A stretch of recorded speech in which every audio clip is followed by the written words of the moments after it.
Merci Carreno, il est évêque de Nanterre, Monseigneur Roger qui est avec nous. Bonjour. Alors vous faites partie de ces évêques en colère. C'est assez rare pour le noter, mais l'Église pousse un coup de gueule après les annonces du gouvernement cette semaine sur son déconfinement progressif. Pas de messe, pas de cérémonie religieuse avant le 2 juin. Qu'est-ce qui vous a choqué? Vous avez même parlé de brutalité. Alors, il y a eu un coup de gueule et maintenant je pense que nous sommes entrés dans le temps du dialogue et de la réflexion partagée, ce dont je me réjouis. Je pense qu'il y a eu une incompréhension et une souffrance d'avoir l'impression que les cultes, la vie spirituelle et religieuse n'est pas prise suffisamment au sérieux. Et puis la manière dont la question a été expédiée dans le discours du Premier ministre a été assez expéditive. Mais maintenant, je pense que notre tristesse, notre interrogation, voire même notre colère, a été entendue et que nous sommes entrés dans le temps du dialogue renouvelé et je m'en réjouis. Alors justement, vous avez travaillé vous personnellement à un plan de déconfinement justement pour l'Église. Quelles sont vos propositions concrètes? Comment vous pouvez garantir demain la sécurité sanitaire dans les églises? Combien de personnes au maximum? Qu'est-ce que vous proposez concrètement? Alors, depuis le début de cette crise sanitaire, non seulement nous plions aux règles qui nous sont données, mais nous les prenons vraiment à notre compte. Nous voulons être des acteurs de la lutte collective contre la pandémie. Comme chrétiens, nous sommes des serviteurs de la vie et donc nous sommes pleinement engagés dans l'effort collectif contre le virus. Voilà pourquoi il n'est pas du tout question pour nous de faire preuve d'imprudence et nous avions fait des propositions pour que nous puissions accueillir les fidèles dans les meilleures conditions de sécurité, je dirais des conditions de sécurité déjà plus exigeantes de ce qui a cours d'ores et déjà dans les magasins de nécessité et les grandes surfaces. C'est-à-dire des questions de distanciation des personnes à l'intérieur de l'édifice, des accès et des sorties bien rythmés pour éviter des contacts, des modifications aussi de la liturgie, éviter l'eau bénite, le geste de paix, et pourquoi pas l'usage de masques pour les fidèles comme pour les célébrants. Donc vous voyez, nous sommes d'ailleurs toujours prêts à prendre des mesures très précises, et de toute façon, même si le culte ne redémarrait que le 2 juin, il y aurait évidemment, pendant encore un certain nombre de mois, des mesures de sécurité, et non seulement nous les appliquerons avec loyauté, mais nous sommes décidés, au-delà même de ce qui nous serait demandé par le gouvernement, à faire en sorte que nous puissions collaborer pleinement à l'effort collectif contre la pandémie. Le masque obligatoire lors des messes, des cérémonies religieuses, pour les célébrants comme pour les fidèles, ça vous y seriez favorable?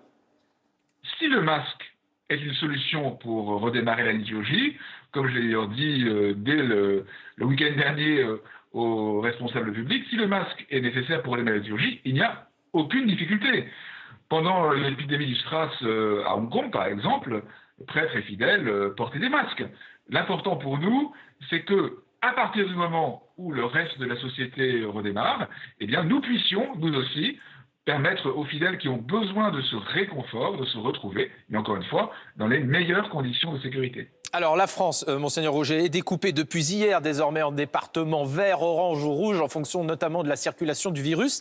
Là aussi, pour reprendre les cérémonies et les messes, vous souhaitez vous appuyer sur cette carte. Concrètement, qu'est-ce que vous voulez faire? Expliquez-nous. Alors de fait, dans notre proposition, l'échelon territorial avait été valorisé. Vous savez, comme évêque, nous sommes en contact permanent, en général, et en particulier dans ce temps de crise, avec les préfets, avec nos maires, et la relation de travail est excellente. Et en particulier, dans ce temps de confinement, nous avons eu des relations avec les maires qui ont été encore renforcées, parce qu'il y a eu beaucoup de collaboration entre les municipalités et les paroisses, les mouvements chrétiens, pour le service des plus pauvres. Mais alors, par exemple, cette carte, c'est-à-dire que vous êtes en train de nous dire que vous seriez peut-être d'accord pour dire on est d'accord, on fait des messes, par exemple, en Lozère, dans le Gard, mais pas forcément dans le Rhône ou en Île-de-France? C'est une proposition que vous faites?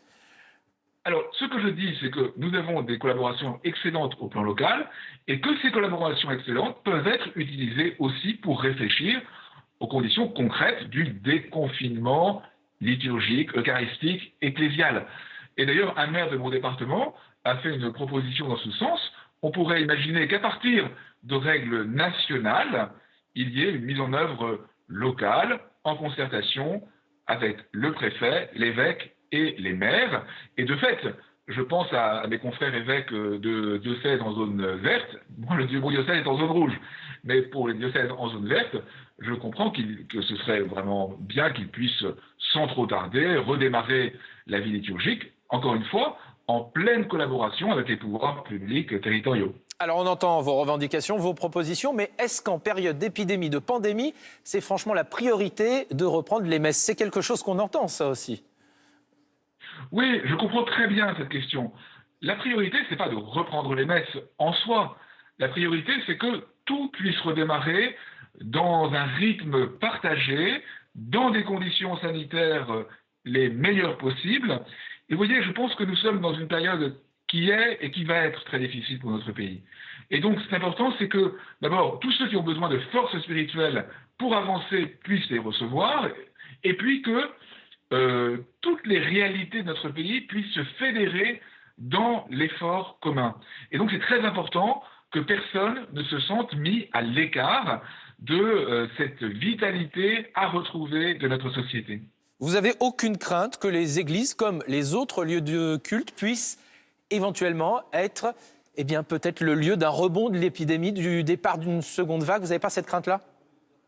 Alors, en tout cas, nous avons une conscience très vive des enjeux sanitaires, et moi je comprends très bien que les pouvoirs publics soient très vigilants. Non seulement je le comprends, mais je le souhaite, et je l'encourage, et je salue l'effort et la vigilance dans bien des domaines des pouvoirs publics. Mais simplement, si il est dit que certaines réalités de la société, écoles, transports en commun, lieux de travail, peuvent redémarrer dans des conditions sanitaires précisées, eh bien, il me semble qu'il n'y a pas de raison que les lieux de culte soient mis à l'écart de cette réalité-là. Vous savez, ce que nous souhaitons, c'est un déconfinement responsable, le plus responsable possible, mais pour nous aussi au rythme de la société, parce que nous en faisons pleinement partie.